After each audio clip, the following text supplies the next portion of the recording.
cancer? Because I thought everyone's, there's always like a race for the cure and fight for the cure, and that's what we're trying to find. So what do you mean we can cure it?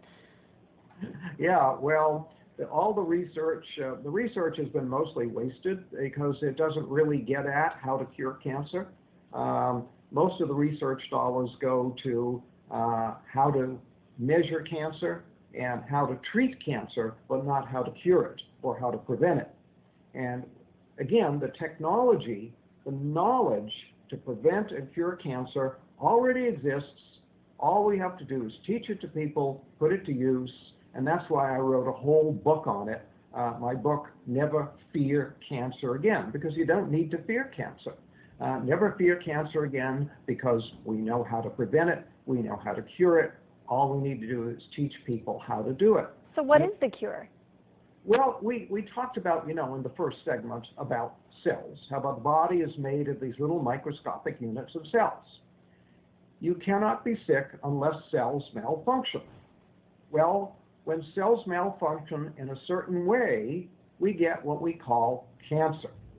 Well, what is that certain way? That certain way is that the cell is no longer metabolizing oxygen properly.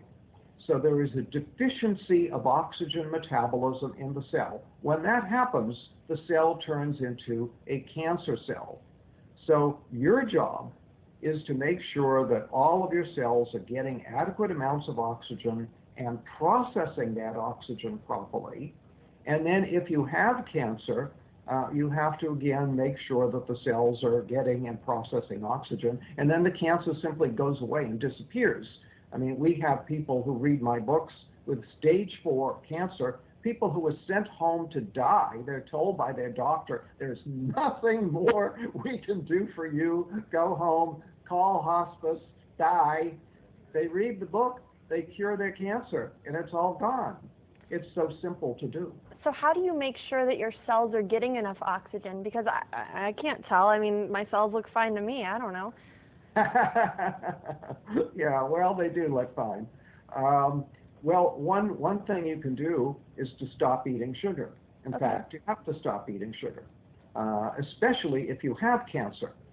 Cancer cells eat only one food, and that's sugar. Really? Oh, yeah. Oh, and I had they no eat idea. a tremendous amount of sugar. So if you eat sugar, you're feeding the cancer.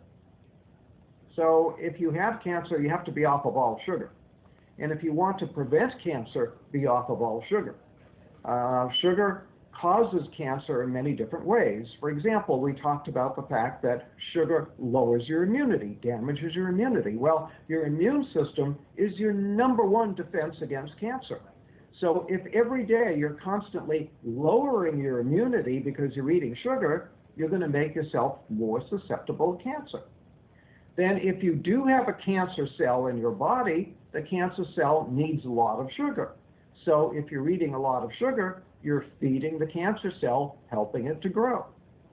Then if you're eating a lot of sugar, what happens is the body declares an emergency. When you increase the sugar content of the blood, the body declares an emergency and shoots a lot of insulin into the blood. The insulin tells the cells to suck up sugar. So the cells do that. They go and they take all the sugar up, but now the cell has too much sugar. And what the cell does is it produces a saturated fat out of the sugar, and then it puts the fat into the cell membrane. Well, when you put the fat into the cell membrane, you damage the ability of oxygen to get into the cell. So when you eat sugar, you damage your cell membranes, you lower the amount of oxygen that can get into the cell, and now you may be creating cancer because you're creating an oxygen deficiency in the cell. Now we want to reiterate too, Doctor, what you mentioned in our first segment, which is that natural sugar is better, right? If you go for fruits, is that still okay to be eating fruit? Because we've all heard fruit is so healthy. Fruit is healthy. Fruit juice is not healthy because now you're getting too much bioavailable sugar too fast. But eating fruit is very healthy. There's nothing wrong with that. For example, I'll tell people with cancer to drink a lot of carrot juice, for example, and say, well, don't carrots contain sugar? Well, yeah, there's some sugar in the carrots, but the carrot juice is very, very healthy. So something like V8 might be a good choice.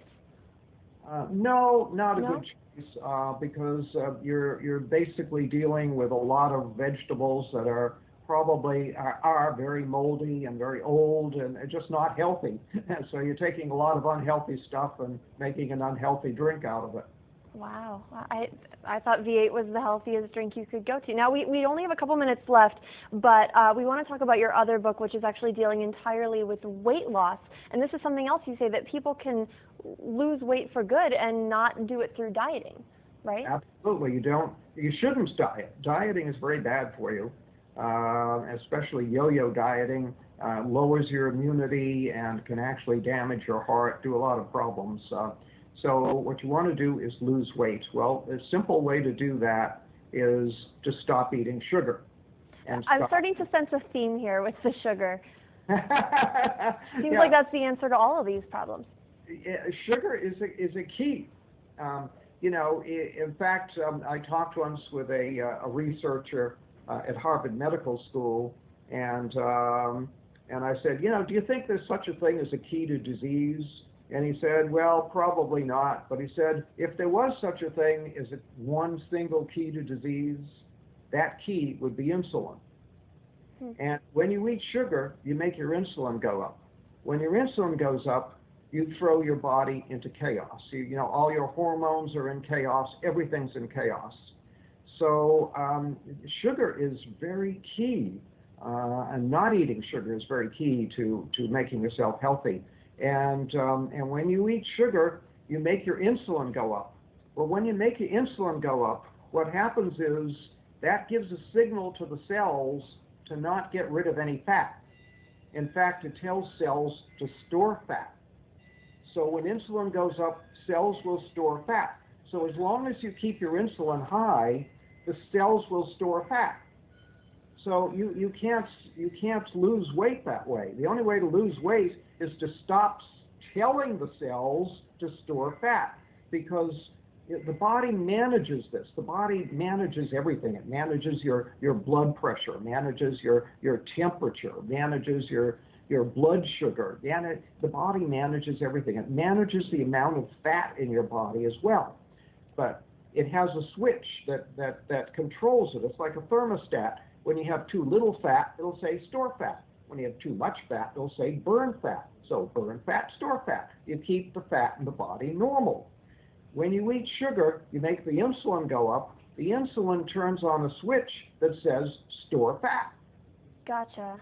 And as long as that switch is in the on position, I have people that come to me and they say, I eat like a bird and I'm still gaining weight. But they're eating the wrong things, maybe.